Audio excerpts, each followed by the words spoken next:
Hello, everyone, and a very warm welcome back to Confidence in English. I'm Anna. And I'm Tom. Today, we're going to talk about one of the most challenging, but also one of the most important communication skills, how to disagree with someone politely. It's easy to say, I agree, but what do you say when you have a different opinion? In many English-speaking cultures, being too direct can sound rude or aggressive, even if you don't mean it to be. Saying you're wrong or I disagree can feel very strong and might shut down the conversation.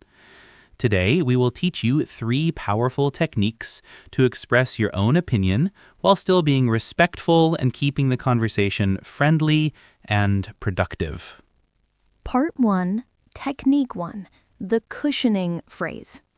The first and most important technique is to cushion your disagreement.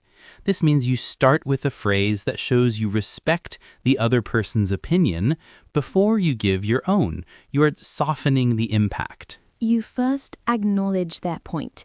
Great cushioning phrases include, I see your point, but that's a valid point. However, I understand what you're saying, but have you considered?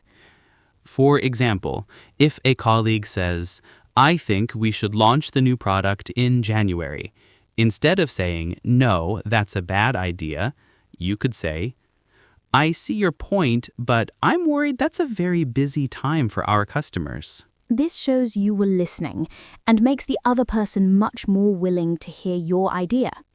Part 2, Technique 2. State your opinion less directly. Native speakers often avoid strong, direct statements like I think or I believe when they are disagreeing. Instead, they use softer, more indirect language. You can use phrases that make your opinion sound a little less certain, which feels more polite. For example, I'm not so sure about that. I tend to think that. From my perspective, it seems like...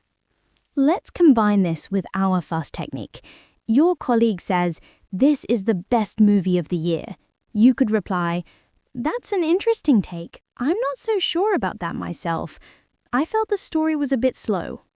It feels much gentler and more collaborative than a direct disagreement.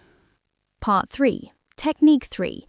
Ask a question instead of making a statement. This is a very advanced and elegant way to disagree.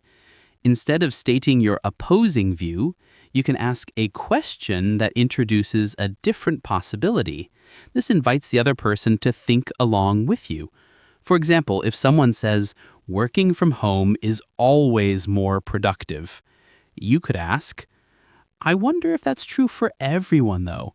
Don't you think some people find it hard to focus at home? You're not saying you're wrong, you are gently questioning the idea and opening a discussion. Another great question format is, could another way of looking at it be that? Part 4, Final Lesson Review. Mastering polite disagreement will make you sound incredibly fluent and socially aware. Let's quickly review the 3 techniques. Use a cushioning phrase. Start with, I see your point, but, or that's a valid point, however. State your opinion less directly. Use softer phrases like, I'm not so sure about that, or from my perspective, it seems like. Ask a question. Introduce your idea with, I wonder if, or could another possibility be? The next time you are in a discussion, try to use one of these strategies. It will transform the way you communicate in English. Thank you for joining us today for this advanced lesson. We would love to hear from you in the comments. Is being direct considered polite or impolite in your culture? Let's discuss. We'll see you in the next lesson. And don't forget to subscribe. Goodbye for now. Goodbye, everyone.